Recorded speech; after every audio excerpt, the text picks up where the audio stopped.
Good morning students. आज की physics online class में आप बीएससी सेकेंड ईयर के स्टूडेंट्स का स्वागत है। हम अपनी 4th यूनिट स्टार्ट कर रहे हैं electronics and solid state devices में, जिसमें कि सबसे स्टार्टिंग का टॉपिक है नंबर सिस्टम।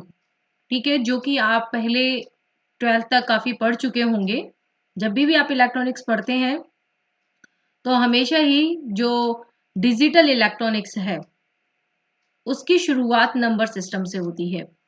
ठीक है, अब नंबर सिस्टम में होता क्या है कि हम different different kind of number systems के बारे में पढ़ते हैं, यानी कितने तरीके के होते हैं, उनको हम इंटरचेंज किस तरीके से कर सकते हैं।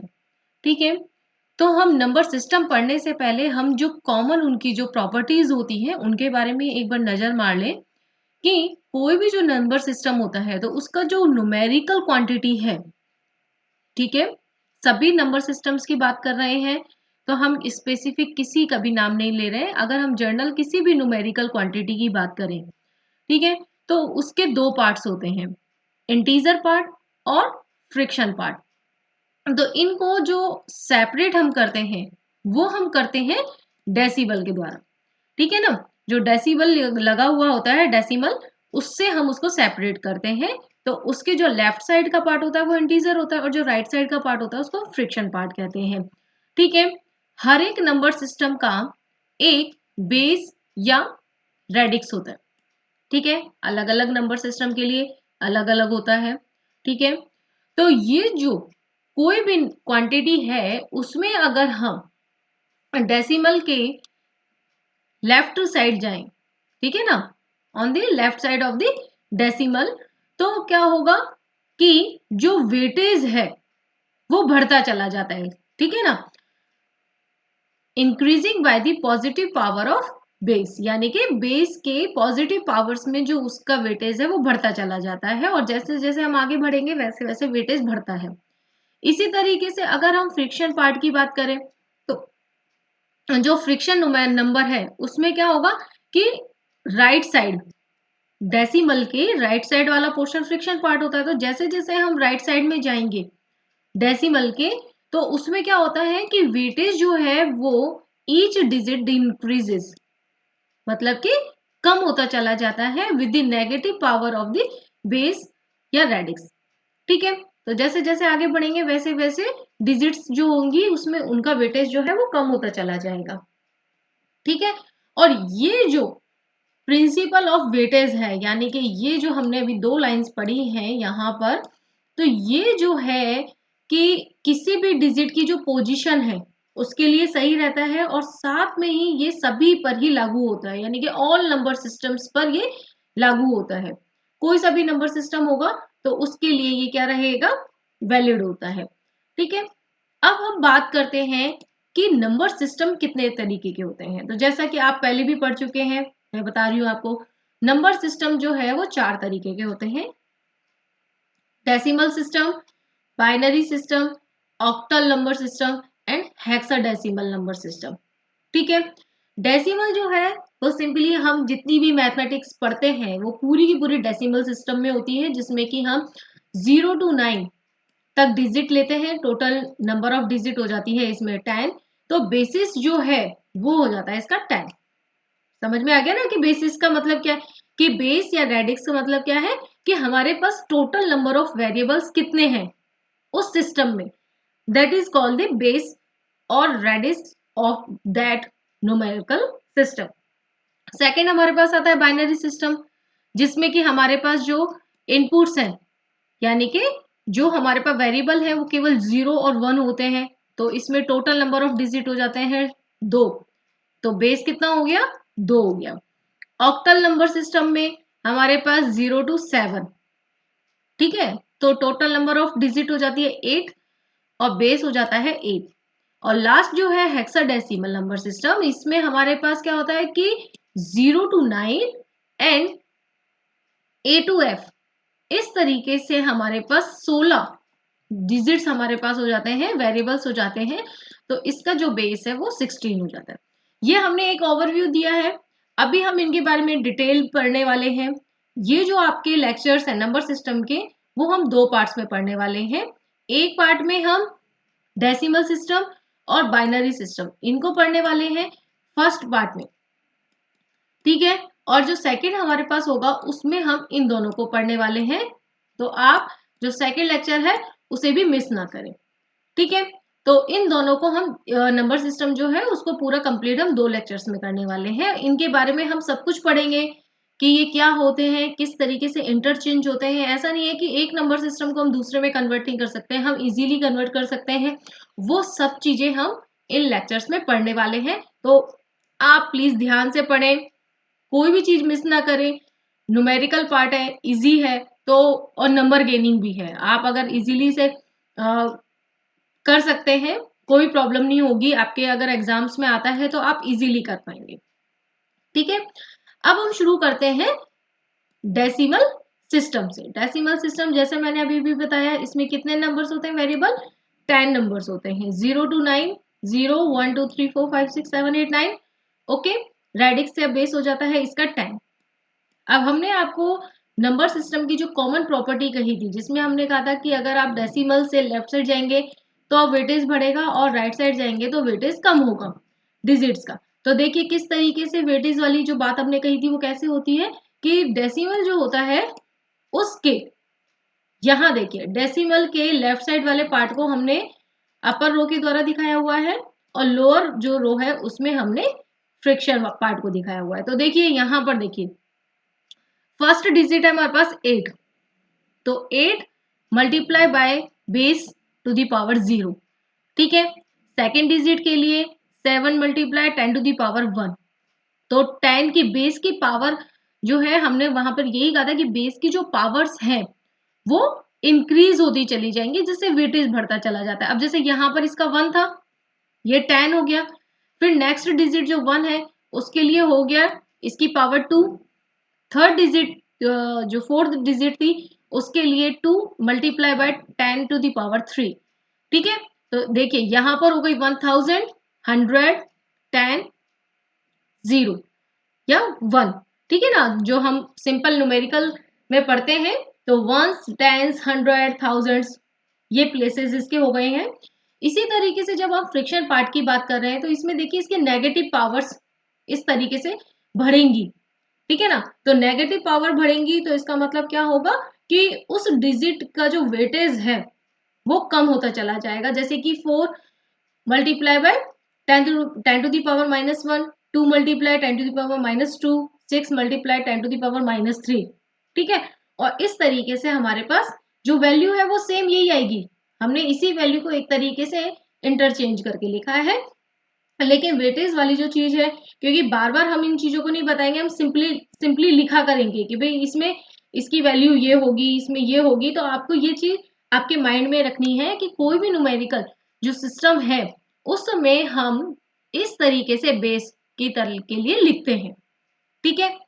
अब इसके बाद हमारे पास सेकेंड जो नंबर सिस्टम था वो था बाइनरी सिस्टम, ठीक है।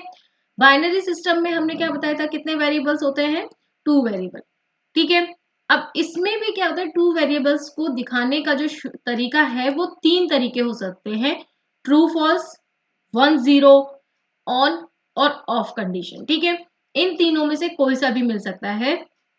अगर हम सिंपल नंबर्स की बात करेंगे तो 1 और 0 के बारे में बात करेंगे। जब हम बाइनरी जो ये सिस्टम है इसको हम लॉजिकल गेट्स के लिए भी यूज करते हैं, ठीक है। तो वहां पर हम ऑन ऑफ की बात करते हैं या ट्रू फॉल्स की बात करते हैं। तो इस चीज का हमें ध्यान रखना है, यानी कि हम क्या कर सकते हैं कि ये जो बाइनरी सिस्टम है इसको हम लॉजिकल प्रोसेस के लिए भी यूज कर सकते हैं, तार्किक प्रक्रियाओं में यूज कर सकते हैं। अब लेकिन जो तार्किक प्रक्रियाएं हैं उनमें हम इनको किसके यूज कर पाएंगे, इलेक्ट्रॉनिक स्विचेस की तरह। जैसे स्विचेस में होता है ना, या तो ऑन होता है या ऑफ होता है। तो उसी तरीके से जो हमारा बाइनरी सिस्टम है वो जस्ट लाइक लॉजिकल जो प्रोसेस होती है उनको हम इन कंप्लायंस कर सकते हैं बाय द इलेक्ट्रिकल स्विचेस। और जिन सर्किट्स को हम इस काम के लिए यूज करते हैं, the circuits which can achieve this, ठीक है। लॉजिकल प्रोसेस को करने के लिए जिन सर्किट्स को हम यूज करते हैं उनको हम कहते हैं लॉजिक सर्किट्स, ठीक है। तो ये आपकी डेफिनेशन हो जाती है लॉजिक सर्किट की, क्योंकि लॉजिक सर्किट्स क्या होते हैं, तो किसी भी लॉजिक जो प्रोसेस होती है उसको हम इलेक्ट्रॉनिक स्विचेस के द्वारा प्राप्त कर सकते हैं, और जिन सर्किट्स को हम किसी भी लॉजिक प्रोसेस या तार्किक प्रक्रिया के लिए काम में लेते हैं उसको हम तार्किक परिपथ कहते हैं। ठीक है, तो बाइनरी सिस्टम में हमारे पास दो वेरिएबल है, दो न्यूमेरिकल है, तो इसका जो बेस है वो हो जाता है 2। तो देखिए अब हम एग्जाम्पल के तौर पर आपको जो अभी अभी बताया, किसी भी नंबर सिस्टम को हम जब वेटेज से बताते हैं तो देखिए डेसिमल के बाद, तो डेसिमल के बाद यहां से देखिए ये डेसिमल है, इसके बाद 0 1 2 3, ओके, और डेसिमल के राइट हैंड साइड पे -1 -2 एंड -3। तो इन सभी को जब हमने इस तरीके से लिखा तो देखिए ये जो नंबर है ये हमारे पास आ जाता है किसमें, डेसिमल में। ये बाइनरी में था ये नंबर, इसमें जब हमने इसी के बेस से इसकी वैल्यू निकाली तो ये आ जाता है डेसिमल में। ठीक है, बाइनरी जो सिस्टम होता है उसमें किसी भी डिजिट की जो पोजीशन होती है उसको हम बिट कहते हैं। ठीक है, क्या कहते हैं, बिट कहते हैं। और जो हमारे इस नंबर सिस्टम की जो खासियत है, जो सबसे अच्छा अचीवमेंट वो ये है कि इस नंबर सिस्टम में क्या होता है कि दो ही वेरिएबल है। ठीक है, तो इसका मतलब क्या है कि जो भी सर्किट्स वगैरह हम बनाएंगे तो उसमें भी सिग्नल के जो लेवल्स होंगे वो ओनली दो ही होंगे। ठीक है, या तो प्लस या माइनस। ठीक है, तो दो लेवल होने की वजह से क्या होगा कि वहां पर जो एरर की पॉसिबिलिटी है वो बहुत कम हो जाती है। ठीक है, तो error, there is no possibility of error, और जिसकी वजह से क्या होगा कि जो ट्रांसमिशन है किसी भी सिग्नल का या एनर्जी का, तो वो क्या हो जाता है, इजी हो जाता है बाइनरी सिस्टम में। ठीक है, ये प्रोसेस हो गई। अब हम किसी भी डेसिमल नंबर को, अभी हमने आपको बता दिया था कि बाइनरी नंबर को डेसिमल में कैसे कन्वर्ट करते हैं, लेकिन अब हम पढ़ेंगे कि किसी डेसिमल नंबर को अगर हमें बाइनरी में कन्वर्ट करना है तो हम किस तरीके से करेंगे। ठीक है, इसको हम दो पार्ट्स में डिवाइड करते हैं। एक तो है कि पहले हम इंटीजर पार्ट को देखें कि इंटीजर जो पार्ट है उसको हम किस तरीके से चेंज करेंगे। उसको हम चेंज करते हैं बाय द सक्सेसिव डिवीजन, यानी कि कोई भी अगर संख्या है तो उसको हम लगातार क्या करेंगे, दो से डिवाइड करते जाएंगे। ठीक है ना, 2 से डिवाइड करते जाएंगे जब तक कि हमारे पास जो क्वाड्रेंट है, शेषफल है, वो 0 नहीं आ जाता। ठीक है, भागफल जो है, शेषफल तो हमारे पास 1 भी रह सकता है, लेकिन जो क्वाड्रेंट है यानी कि भागफल है वो 0 नहीं हो जाता। ठीक है, तो देखिए फॉर एग्जांपल हमने इधर 45 को लिया, तो 45 को हमने डिवाइड किया 22, तो 1, फिर 11 0 5 1 2 1 1 करेंगे 0, देन जो हमारे पास 1 बचा है तो 0, और हमारे पास रिमाइंडर हो जाएगा 1। यहां पर हमने रिमाइंडर लिखे हुए। ठीक है, और इन रिमाइंडर्स को हम क्या करेंगे, इस तरीके से, आपको जो एरो का निशान दिख रहा है तो नीचे से ऊपर की तरफ हम इसके वेटेज को देखेंगे। नीचे वाले का वेटेज सबसे ज्यादा है, ऊपर वाले का वेटेज सबसे कम है, और इस क्रम में इसे लिखेंगे। तो देखिए हमारे पास जो डेसिमल में था 45 बेस 10, उसको हमने किस में कन्वर्ट कर लिया, बाइनरी नंबर में कन्वर्ट कर लिया है, बेस 2। ठीक है, ये हो गया हमारे पास इंटीजर पार्ट। अब सेकंड हमारे पास आता है फ्रिक्शन पार्ट। तो फ्रिक्शन पार्ट को करने के लिए क्या करेंगे, हम उसको मल्टीप्लाई करेंगे। ठीक है ना, अभी हमने उसको 2 से सक्सेसिव डिवीजन किया था, अब की बार हम क्या करेंगे, फ्रिक्शन पार्ट के लिए सक्सेसिव मल्टीप्लाई करेंगे 2 से। ठीक है, और जो 2 से मल्टीप्लाई करने के बाद उसका जो इंटीजर पार्ट आएगा, इंटीग्रल पार्ट आएगा, उसको हम नोट डाउन करते जाएंगे। जैसे फॉर एग्जांपल हमने यहाँ पर लिया है 0.6525, तो 2 से मल्टीप्लाई किया, इस तरीके से हमारे पास आ गया, इंटीग्रल पार्ट हो गया 1। ठीक है, फिर सक्सेसिव, अब देखिए जो हमारे पास इंटीग्रल पार्ट आ रहे हैं उनको हमने क्या किया है, अलग से नोट डाउन करते रहा है। ठीक है, तो ये जो हमने आपको दिखाया वही चीज हमने यहाँ पर अलग से लिख रखी है। तो देखिए यहाँ पर अब हम क्या करेंगे, जब हम फ्रिक्शनल पार्ट को करते हैं तो हम नीचे से ऊपर नहीं, अब की बार हम क्या करेंगे, ऊपर से नीचे। ठीक है, यानी कि जो फर्स्ट हमारे पास मल्टीप्लाई करने के बाद जो इंटीग्रल पार्ट आएगा उसका वेटेज ज्यादा होगा, फिर उसके बाद वेटेज कम होता चला जाएगा। ठीक है। अब इसी में क्या होगा कि जब हम इस तरीके से मल्टीप्लाई करते हैं तो उससे क्या होता है, उसका वेटेज जो है धीरे धीरे आप देखिए हम नीचे जाते जा रहे हैं, यानी कि वेटेज जो हो रहा है वो डिक्रीज हो रहा है। यानी कि अगर हम इस तरीके से लिख रहे हैं तो हम क्या कर सकते हैं, उसको नेग्लेक्ट कर सकते हैं, 2-3 डिजिट्स तक हम उसे ले ले, उसके बाद उसको छोड़ सकते हैं। तो हमने ये क्या किया है, कोई भी जो फ्रैक्शनल डेसिमल नंबर था उसको हमने बाइनरी में कन्वर्ट कर लिया है। और ठीक है, डेसिमल जो है वो वहां का वहीं रहेगा, उसकी पोजीशन चेंज नहीं होगी। ठीक है, तो ये हमारे अभी 2 पॉइंट्स हमने कंसीडर किए थे, डेसिमल और बाइनरी सिस्टम। अब इससे जो नेक्स्ट लेक्चर होगा उसमें हम ऑक्टल और हेक्साडेसिमल पढ़ने वाले हैं। बहुत इंटरेस्टिंग टॉपिक होने वाला है, तो आप मिस ना करें। इनका जो आपस में कन्वर्जन का जो प्रोसेस है वो सबसे ज्यादा इंटरेस्टिंग है, तो वो आपको आना चाहिए नंबर गेनिंग पर्पज से भी। और जर्नल अगर आप इलेक्ट्रॉनिक्स पढ़ते हैं तो आपको ये चीजें आनी चाहिए। So thank you so much and keep watching further videos. So thank you.